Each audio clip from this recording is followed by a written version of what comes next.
It's time to ask, what are our politicians trying to hide? The Department for Work and Pensions has stopped publishing data on welfare claims by nationality. HMRC has stopped publishing tax paid and tax credits received by nationality. The Home Office will not answer questions on the immigration status of prisoners, neither will the Ministry of Justice. They have the data, but they won't publish it. The Home Office doesn't collect nationality data on people who've been arrested. It won't reveal how much is being spent on migrant hotels. They won't tell us the cost of renovating flats for asylum seekers. Apparently, we don't have solid figures on how much taxpayers' money is being spent on refugee loans. This was all revealed by Tory MP Neil O'Brien. Well, no wonder the pension age is going up, eh? As well as your taxes. I mean, why aren't we allowed to know the truth about those things? What are they so afraid of? Is it the truth that the British public might react badly to discovering the sheer number of crimes committed by foreign nationals, or the cost to the taxpayer? We have an idea, though, don't we?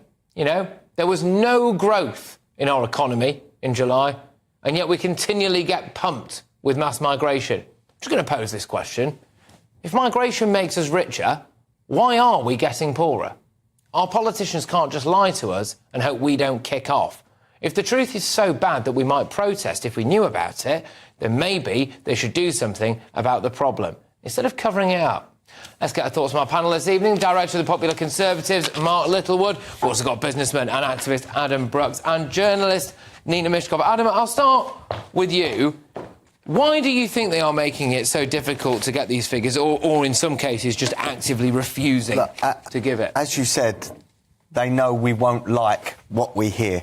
In numerous countries across Europe that now publish the data, there is a correlation between increased immigration and increased crime. We allowed 1.4 million visas to the UK in 2023 alone. I would like to know if they are contributing to this country financially or in other ways, and are they committing crimes? So the only way we are going to know that is if we get statistics. Germany in 2023, 18% of all sexual assaults were asylum seekers, by asylum seekers. There are 761 gang rapes in Germany in 2023. 47.5% of the suspects were foreign-born. Denmark, immigrants and descendants committed 29% of all violent crime, yet they make up just 14% of the population. There is obviously a serious problem culturally coming to Europe, and we need to know about it. And the only way we will do that is if we have the statistics. Yeah, and again, you know, the statistics might just bear out that we haven't got anything like the same problem here. Maybe, but it would be nice to know, wouldn't it? And, Mark, when you see that now it is becoming increasingly difficult, and I suspect that it's because the British public couldn't handle the truth, maybe, about whether or not, certainly when it comes to the amount that we're paying in benefits, for example. Yeah, I think this is very worrying, Patrick. There are reasons for the government not to release information. I can think of two. One is genuine national security. We don't tend to press release our military operations before they happen. And the other is the protection of personal privacy. I've had NHS treatment, but that doesn't mean that Adam can see my medical records. So if there's a particular individual, we don't release people's voting records. That's a secret ballot. But we've now got into the position where we are effectively not releasing data or statistics because it's politically sensitive. You mentioned the decision by the Information Commission. They exist essentially to try and encourage information to enter the public domain, to inform public debate in large part. We're not allowed to know the cost of refurbishing 346 flats in Farnborough, Hampshire, because it's too sensitive. If you start suppressing information because it is too sensitive, meaningful public debate cannot occur. And, Nina, I just wonder whether or not that means that people actually have a right to get angry, not break the law, but have a right to get angry and frustrated about this. If we can't know the answer to this, the implication is that the answers are probably quite bad.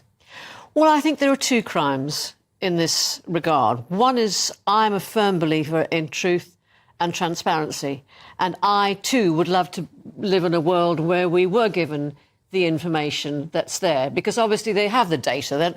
They're not idiotic. They're collecting data all the time on every single aspect of us, our lives, who comes, who goes, who doesn't, what nationality they come from, how long they've been here, their criminal records, all of that. There will be computers worrying. It's all of that.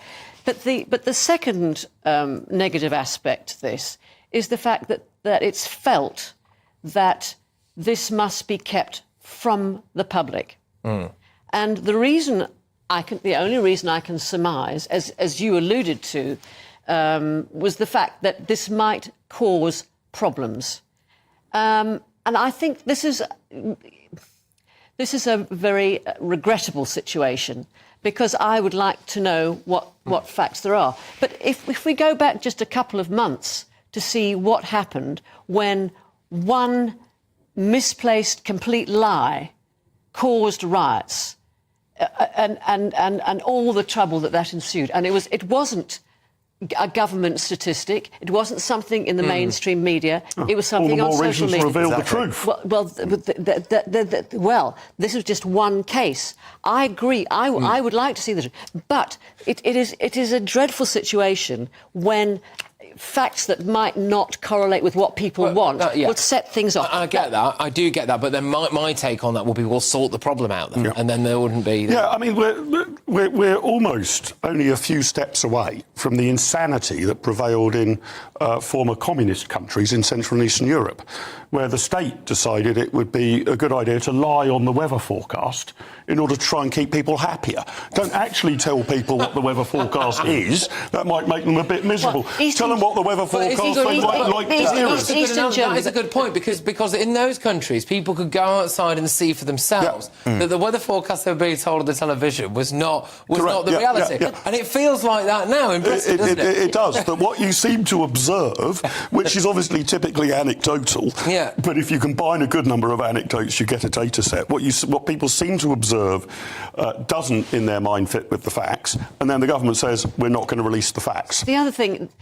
The other thing is you mentioned Neil O'Brien. I mean, 6 months ago he was tweeting that he couldn't get information. So it's not just the new Labour government. No, it's the state. It's absolutely not. It's absolutely not. It's politicians. And also, you can get certain facts. For instance, the greatest proportion of benefit claimants for credit are 77.5% are white, and 5% are Asian. So that's... And 82% or 83% of this country is white. So there is a disproportion across statistics in this country. The highest, also, according to the ONS, and I know this because I happened to look it up earlier on before I came on air, because I thought it was quite intriguing, like what we were saying. So the highest proportion of people aged between 16 and 64 who are unemployed, and this is done by religion now, identify as Muslim. Higher proportion than any other religious demographic in this country. Look, Patrick, there's going to be some very inconvenient facts come out if they ever release this data.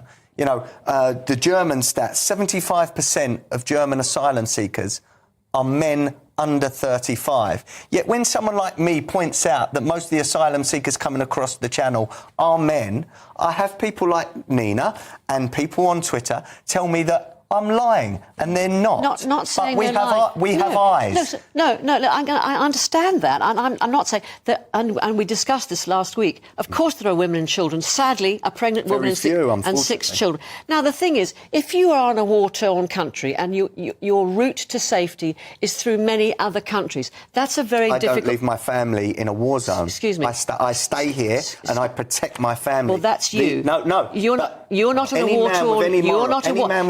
Don't the two of you think that the debate between you would be more enlightened if we actually had the data to base it on? Exactly. Can you imagine a world? Can you imagine a world in which we said, for example, we're not going to release gender statistics on domestic violence? We don't want to be sexist. Some people think more domestic violence is carried out by men, but we're not going to release those statistics. This would be extraordinary.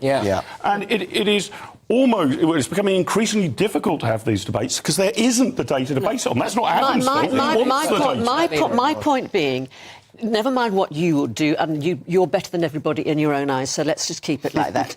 Well, because I'm just a man that would protect his family and would not leave them in a war zone, and any man with any morals would do the same. And all these men that are coming across... You're repeating yourself. We've got all of that, yada, yada, yada.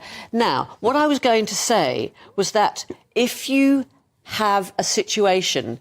And it's been, I said this before, after the Second World War, the Italians, the Greeks went to Australia. It wasn't the women and children who went. You have to go through a difficult situation to find a place of safety, and then you bring them across. The same thing, you are not going to subject your children to walking across mountain passes, going from one country to another through Africa. None of this is relevant to whether we release data. Yeah. No. I was saying we're talking about the fact that you were saying that he's all migrants, or all illegal migrants, he's saying, are male. No, I'm saying the vast majority. I think as well, I'm saying the reason they're all male. There's layers to it. So it's what financial cost is it to us? You know, we keep seeing, you know, we need mass migration, and then, you know, there's no growth and stagnant growth, and it's going down GDP. But we're told that mass migration, is a great thing for our economy, and it makes us all wealthier, despite the fact that we can see that we're getting poorer. So that's a bit Orwellian, I think, isn't it? And then it's this idea now that we're not allowed to know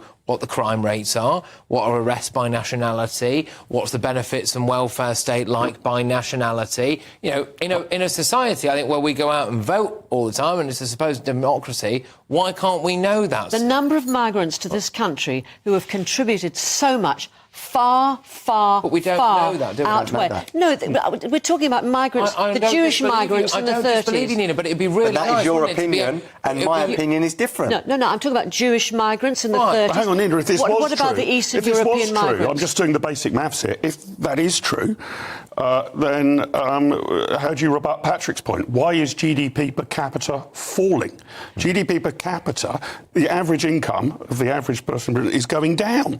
If these people are coming in and contributing far more than the average, why are those statistics apparently so inaccurate? We're not saying that the amount of immigrants coming here are not contributing. They are contributing. You're implying that illegal immigrants don't contribute. You don't know what they can turn out to be, and you're worried. The state won't tell me. No. But the thing is, you're saying I don't know. Neither do you. No, but the thing is, you're implying that they're all kind of mad rapists. I want to see it on an Excel spreadsheet.